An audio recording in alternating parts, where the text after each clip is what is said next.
Hi sir. స్వాతంత్రం వచ్చి మనకు దగ్గర 70 సంవత్సరాలు దాటి 77 సంవత్సరాల దాకా అయిపోయింది. ఇప్పుడు మనకు గణతంత్ర దినోత్సవం వచ్చింది కదా 26వ తారీఖు. అసలు గణతంత్ర దినోత్సవం ఎందుకు జరుపుకోవాలి? గణతంత్ర దినోత్సవం రిపబ్లిక్ 26కి ఎందుకు జరుపుతున్నారు? కారణం ఏంటి? 1947 స్వతంత్రం వచ్చింది.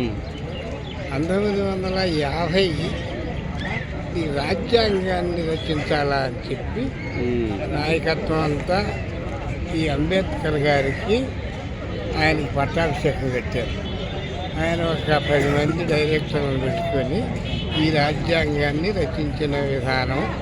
అందువల్ల ఈరోజు 1950 జనవరి 26న ఈ యొక్క గణతంత్ర దినోత్సవం, రిపబ్లిక్ డే, ఇంకా ఏదో రకరకాలుగా మాట్లాడతారు. దీనికంటే ముందు ఒకసారి రావణ బ్రహ్మ ఈ విధంగా వస్తున్నాడు కృష్ణకాంత పార్క్ మీదగా వస్తుంటే మీలాంటి వాళ్ళంతా అడిగారు, ఎవరయ్యా మీరని. నేను తెలీదా? కమల భౌండు తాత గుణగణ్యుడు విశ్రవసుండు తండ్రి హేమమయ వినూత్నరత్నవయమండితమాత్మపురంబులంక మిశ్రమము త్రిలోక భీకరమఖండ శుభాకరమైన దైత్యరాజ్యమునకు నేను భర్త భటు శౌర్యుడ రావణ రామధేయుడ అని వాళ్ళ తాతలు తండ్రుల నాటి నుంచి చెప్తుంటారు. అదేవిధంగా మన దేశాన్ని గురించి కూడా చెప్పుకునేదానికి భరతఖండంబు చక్కని పాడియావు తెల్లవారను గడుసరి పిల్లవారు వెతుకుతున్నారు మూతులు బిగియగట్టి. అదేవిధంగా ఆనాడు సంపాదించేదానికి మోతీలాల్ నెహ్రూ, జవహర్లాల్ నెహ్రూ, వారు లాల్ బహదూర్ శాస్త్రి, ఈ యొక్క మిగతా వాళ్ళంతా కలిసి ఇందిరాగాంధీతో కూడా కలిసి వాళ్ళంతా పోరాటం చేశారు బ్రిటిష్ వారి మీద.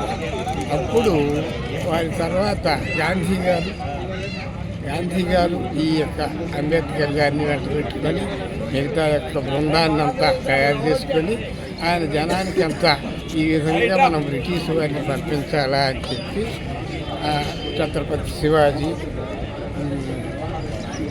ఇటువంటి ఎంతోమంది నాయకుల్ని అభివృద్ధి గావించి వారందరి మీద 100 సంవత్సరాలు పోరాటం గావించి అదైన తర్వాత మళ్ళీ వారు సర్దార్ వల్లభాయ్ పటేల్, సుభాష్ చంద్రబోస్ ఇటువంటి వారు చాలామంది, చిత్తరంజన్ దాస్, మహనీయులందరూ కలిసి పోరాటం చేసి ఎన్నో రోజులు జైల్లో మ్రగ్గారు.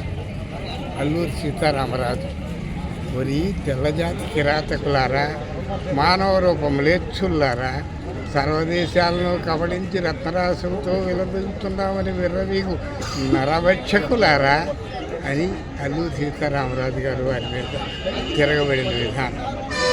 తర్వాత టంగుటూరి ప్రకాశం పంతులు, రే మీ తుపాకులన్నీ ఎక్కుపెట్టి నా గుండె మీద కలవండిరా అని చెప్పినవాడు.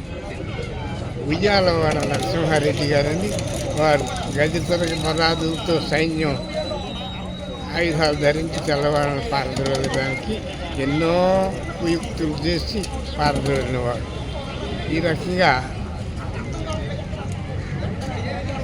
జరిగిన తర్వాత సంజీవరెడ్డి గారు, వారి బావమరిది కర్నల్ నాగిరెడ్డి గారు అని చెప్పి కమ్యూనిస్ట్